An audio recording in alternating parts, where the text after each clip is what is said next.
Thanks for coming back. Hopefully you're refreshed and re-energised because we're going to change gears now and we're going to tackle this fantastic topic that really, as you wander around the room, in one shape or another, I think is really on everyone's minds and on everyone's lips, which is around community expectations in an age of mistrust. And trust, of course, is something that everyone is talking about for all sorts of reasons. So joining me on stage and to help lead the conversation, I have on my left Deanne Stewart, who is the CEO of First State Super. You can have a look through your papers and you'll find out all sorts of interesting stuff about Deanne, so I won't waste our time doing that. And on my right, your left, is Megan Motto, who, as I mentioned earlier, is not only a great contributor to CEDA as a member of our board and the president of the State Advisory Committee here in New South Wales, but the newly appointed CEO of the Governance Institute of Australia. So Megan, of course, finds herself in a bit of a hot seat, really, on all things governance and trust. So let me start the conversation by joining a couple of things that we've already talked about today. So the Shadow Treasurer was asked, about growth and in a sense, how people are connecting to growth and the growth experience. This is something that CEDA explored last year when we did our Community Pulse research. And the really stark fact that came out of that research was the very small proportion of people in our community who feel that they have directly benefited from economic growth. And those who claimed that they felt that they had greatly benefited from 27 years of economic growth totalled 5% of the population, 5%. So that begged the question, of course, well, who has benefited, right? Very, very stark response. Big business and senior executives at big business. That's who everyone thinks has enjoyed the benefits of 27 years of record economic growth. And we know that this is just a constant theme, not just in Australia, but elsewhere. The system's broken, the system's favouring certain sectors, big business over small, business over individuals, etc., etc. And it sits right at the core of this trust conversation. Now, if I can just add one more piece of information that's sort of come out recently that maybe surprised people a little bit, was the results of the Edelman Trust Barometer, which showed that there was an increase in trust amongst employees for their employers. So a sort of a perverse uptick for some in terms of, essentially trust in business, right? And what the Edelman sort of report concluded was that, in fact, there is an appetite in the community for business as employers to be weighing in on big policy debates and public and societal discussions to a far greater extent than they are. So I think there is just this sort of really interesting set of circumstances at the moment that we're trying to unravel ourselves and to try to understand, as I think all of us are keen to get to a better place in understanding what the right policy reforms are, how we think about the structure of our economy, and how we make sure that everyone feels that they're benefiting from the prosperity that's generated by a strong business sector and a strong economy. So that's my sort of intro. So let me turn first to you, Megan, and let me ask you, as a new person in your role, how are you framing up this issue of trust? And when people say to you, is it realistic that we start, that business can rebuild trust, and how are they going about that? And what is the role of, formal governance and governance processes? Fantastic, thanks Melinda. And of course, being an absolute expert in week 6 on the job, I'm very, very happy to answer, of course. The Governance Institute also has what we call our ethics index, and so that's a long-running study of ethics in organisations and our understanding of ethics across organisations. And I just wanted to take you through a couple of the results of last year's 2018's ethics index. The first is, and these are headline articles, if you like. The first is, of course, trust is important in our society. We have a high representation of people across the business and the survey community that we surveyed, and trust is important, but the trust deficit is high. So that's the bit that we all intuitively know. We think it's really important to be trusted, but we don't trust our major institutions. So that very much reflects the Edelman Barometer. And interestingly, that is, it holds true cross-generationally. So trust is just as important to the different generations, and the trust deficit is just as deep within each of the generations. So that's really important, because we often have an assumption that different generations will respond to institutional trust in a different way. Our mistrust is fairly universal. Of course, it is heightened for some sectors of the economy, and in particular, the banking and financial services sector has seen a fabulous dip in trust, and we don't need to ask any questions why. But pretty universally across our traditional institutions, trust has dropped. Now, funnily enough, that doesn't mean that trust in all institutions has dropped. Just our formal institutions. I reflect on the Uber experience. 50 years ago, you were told not to get into a car with a stranger. And then taxis came along, and we happily got into a car with a stranger with a certain colour car and a thing on the roof. And now in these days, we plug our personal address into an app so that a stranger through technology can come to our home, our place of residence, and pick us up and take us somewhere else. And that can all be tracked through an institution. So isn't it funny how trust has transferred from our traditional institutions to our networks? The sharing economy is another piece of evidence of this beyond Uber. The fact that we have Airbnb and we're happy for complete strangers to come and live in our house and rifle through our drawers. So trust is certainly still there. It has just dissipated from our traditional institutions through to our non-formal institutions. Really importantly, in going to what you were saying about our lack of trust in big business and in executives of those big businesses. One of the things that came out in our ethics index is that we feel that the board and the CEO are the biggest influencers of trust within organisations. And yet, CEOs and boards are not the most trusted people within organisations. They are usurped by company secretaries and CFOs by and large. So one of the things that we need to do is to figure out how CEOs and how boards can reinstate that trust. Now, interestingly, when you look at that in comparison to the Edelman Barometer that's come out, one of the things that employees are finding is that they trust their leaders when they take the lead on social issues.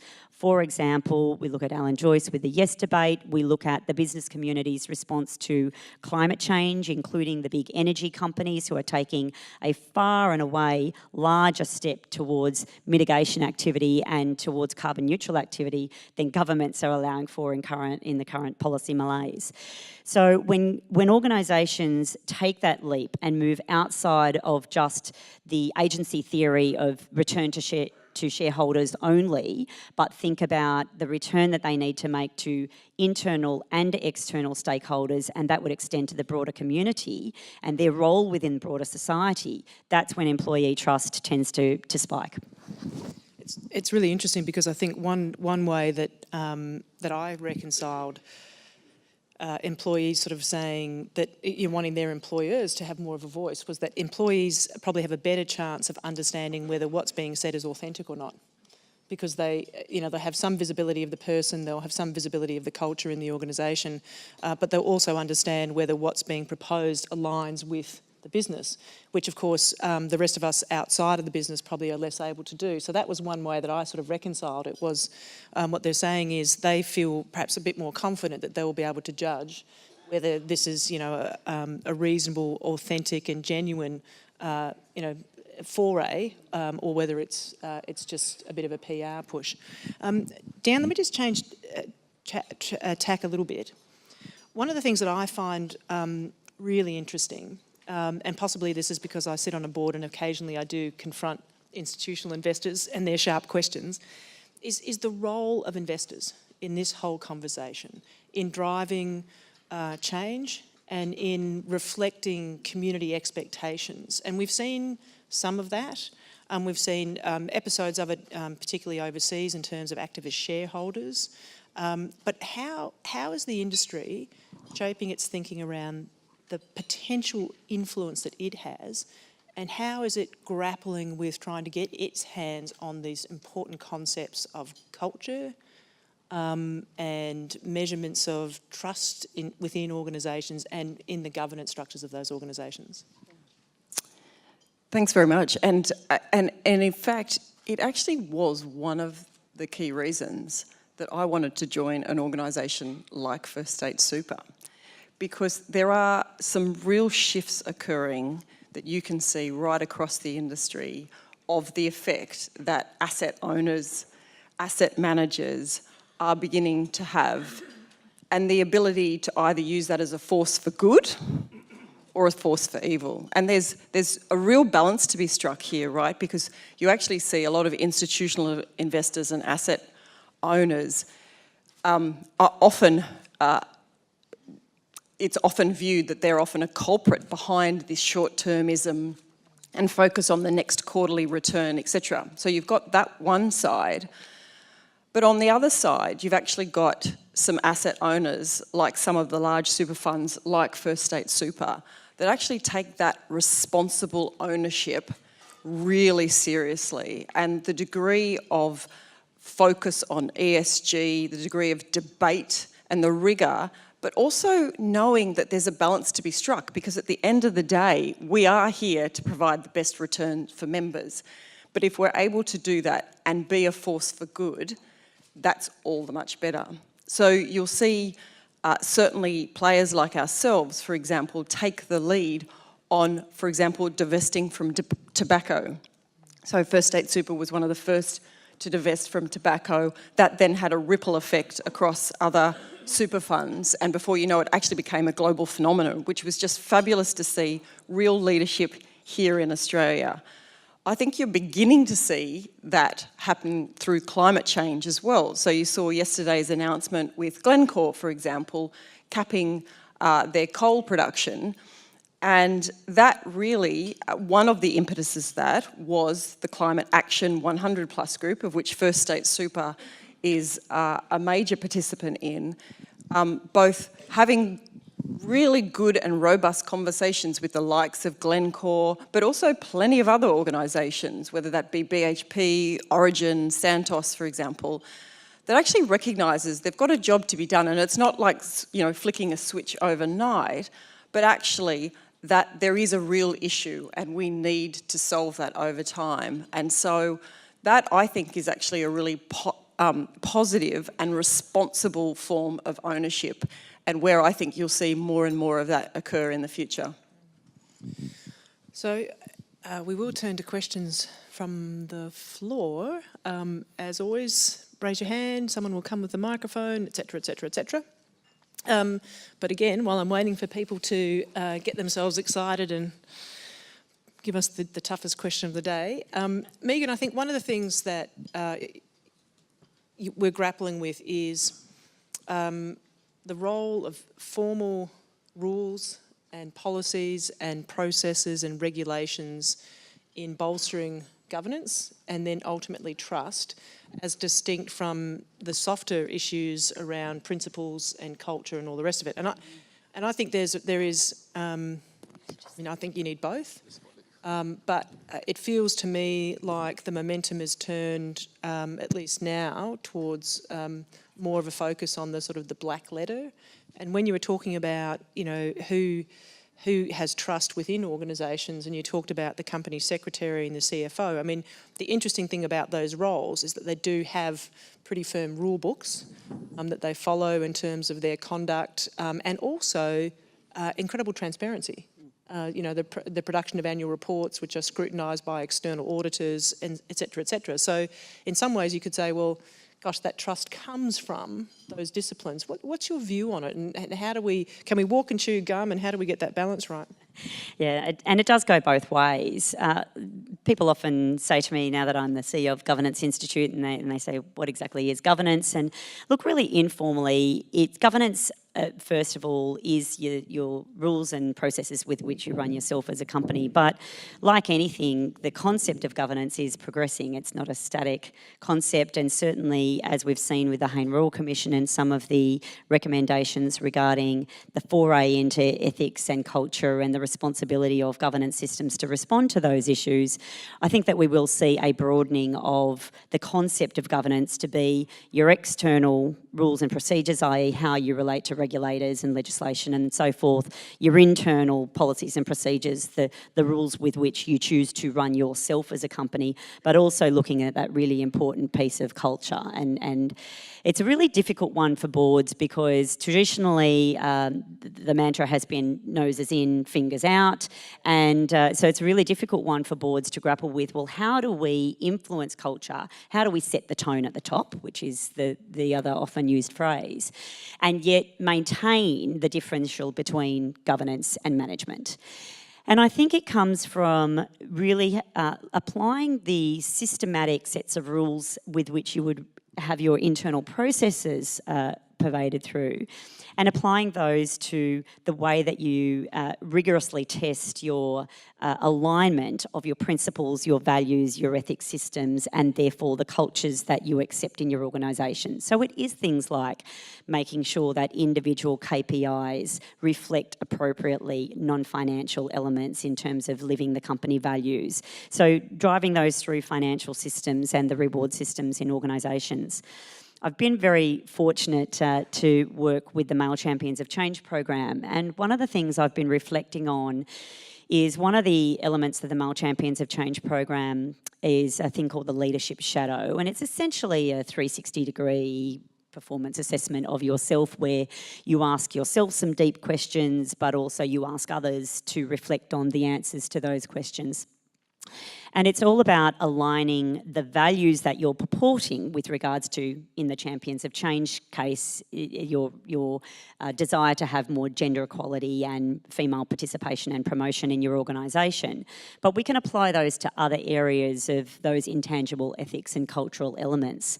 So I think it's really important when you've got your ethics up on the wall or your value system up on the wall that you have a look at your own behaviours and the subconscious bias that we have, all individuals have, and all organisations, and the institutional bias that we have in our organisations, and to have a look if they align properly through the acts and the procedures and the rules. So the leadership shadow asks leaders to ask 4 basic questions of themselves. If gender is important to me, how is that reflected by what I do, what I say, what I reward, and what I prioritise? Where do I put my time? And I think that if more boards asked of themselves as individuals and then of their senior executive to ask those same questions and reflect on that a little bit more, then they could see if they're living those values as opposed to the disconnect that we are unfortunately seeing a lot of the time. So yes, it's difficult. It doesn't mean that we should shy away from addressing culture and ethics through governance frameworks. It's just that those frameworks will be slightly different from the regulatory burden of potentially dealing with regulators in a more insistent way. Can I just add probably 2 things that I'd say. Look, I really welcome this. Really understanding the cultural drivers right throughout an organisation and ensuring that there's congruence there is so important part of governance. And I don't think it can overstep the sort of management versus oversight. But probably the 2 things that I would say in regards to it, one is, from a governance perspective, are you ensuring that there's congruence to the culture and the values you're setting up? And what I mean by that is there is no organisation I've walked into that doesn't say we put our customers first and we are one team.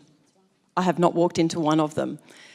But if you just leave that with policies and ticking the box and making sure that that is what's discussed at board level versus actually really testing for congruence through things like being out, seeing how the effect we're having on members, on customers, seeing what is being said in complaints, customer feedback, buddying, those sorts of things, you actually get a real sense, is is what's being said here, and being said here? And are they all congruent to the real culture and the values that we want? And I just think there actually has not been enough attention paid to those types of dimensions versus, you know, have we got the right policies and procedures? They really are minimum, and I think that we'll see much more of a shift of, are we setting high enough standards, and is there congruence throughout the organisation? And I think that's what the community is crying out for. We've got a question over here on the right.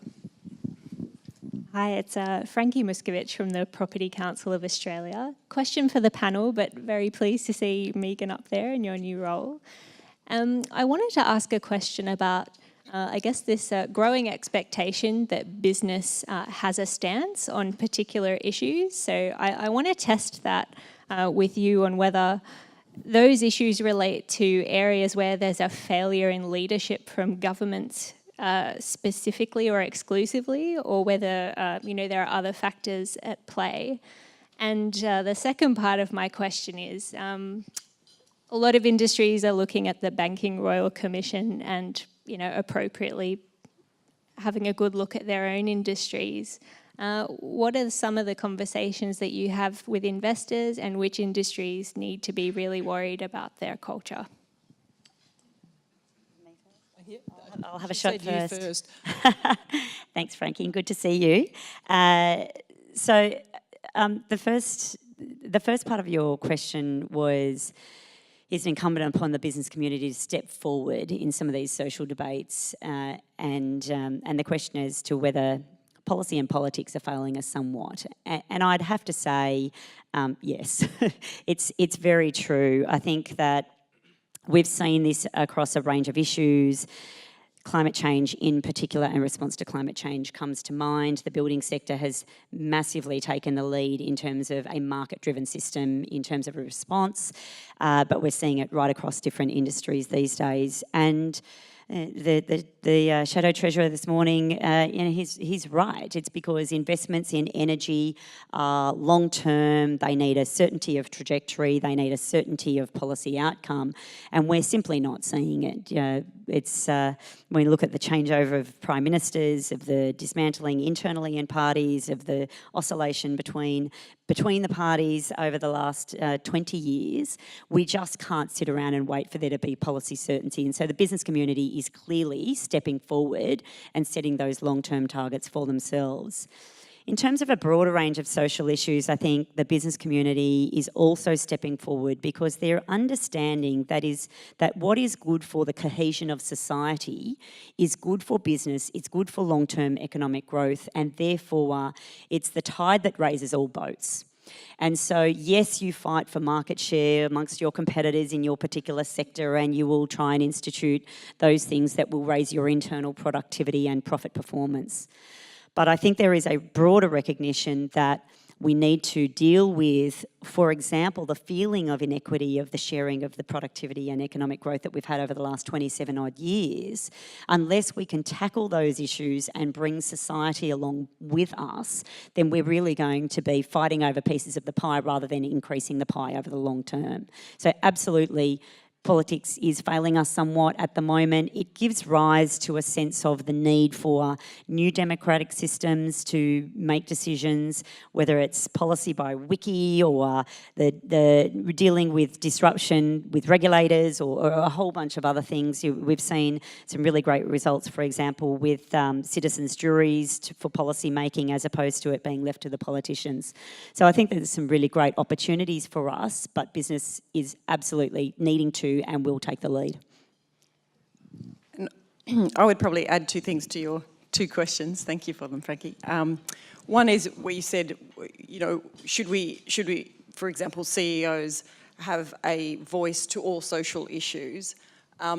What I would say is, this is, I actually think, a really sensitive area in the community, and I would say that actually in determining where you have the right to have a voice in a social issue, I think is a combination of clarity of your purpose, so why the organisation is there, and clarity of what your stakeholders, in particular your customers, your employees and the community that you serve, really care about And then absolutely, I think in today's day and age, you are expected there to actually have a real voice at the table from that perspective. So that's sort of what I use as the way of guiding of whether I should or should not have a view that is publicly aired. So that's certainly the first one. The second one, as it relates to the Banking Royal Commission, something near and dear to my heart, and its relevance for other industries, well, I would say all industries. So I would go back to two really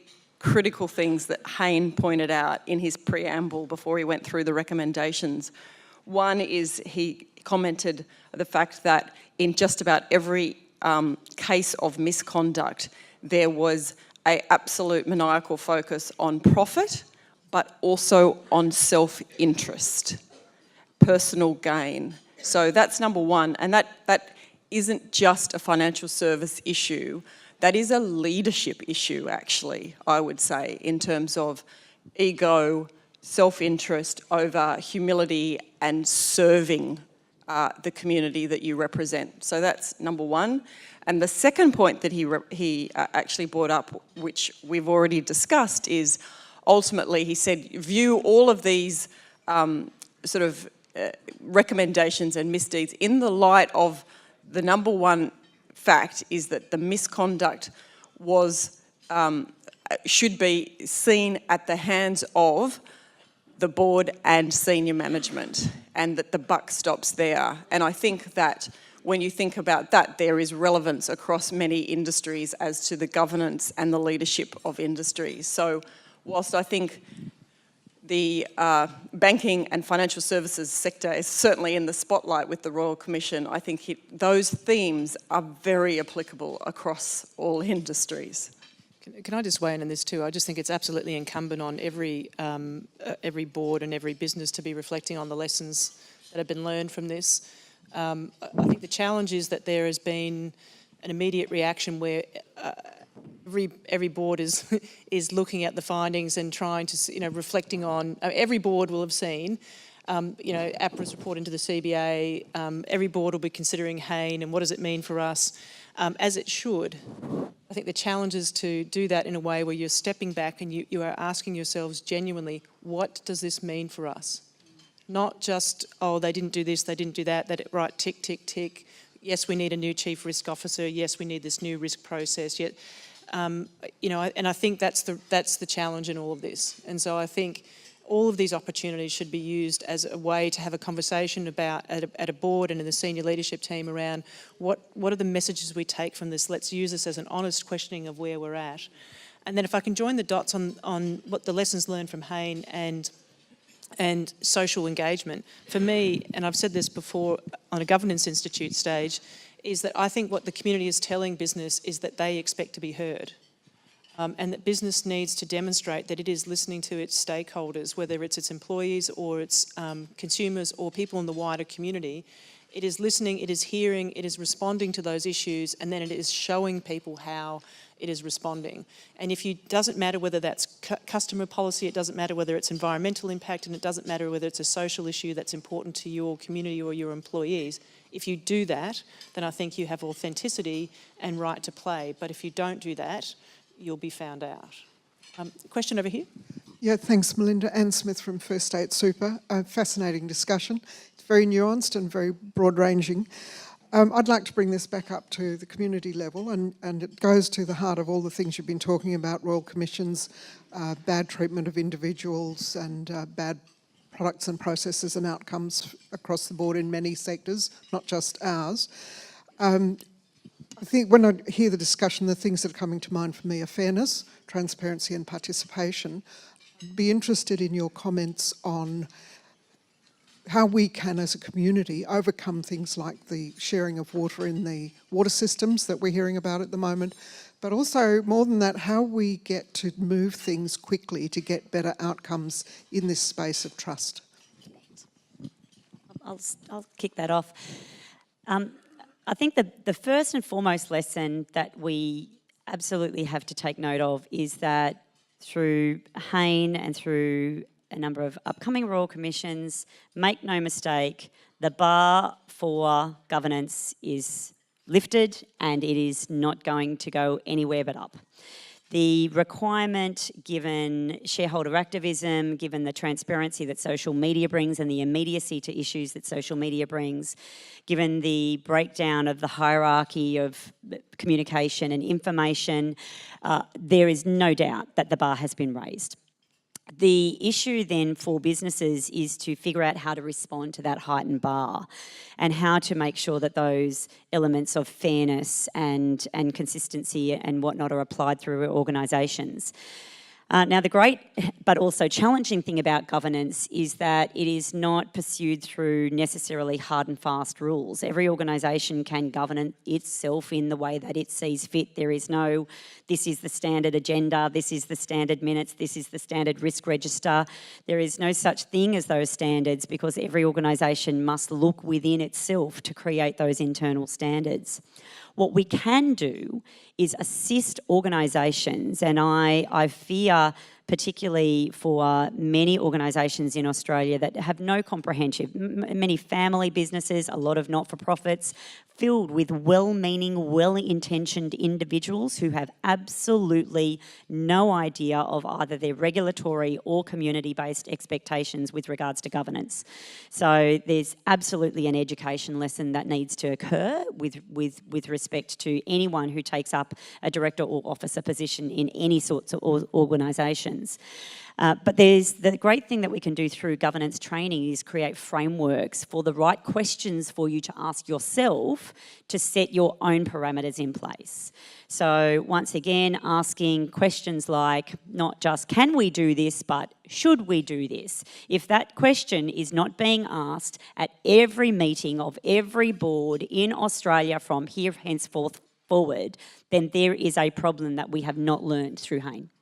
So I think to create a framework for the questions that you should be consistently asking of yourself as an organisation that go to the ethics and fairness and community expectations in the same way that you have rigour around the questions that you ask of your financials every single month. And probably two other things that I'd add. One of them you answered it yourself, which is transparency. I think the greater organisations can show transparency, whether that's reporting their view, what they're doing around climate change, what they're doing around gender diversity, what they're doing.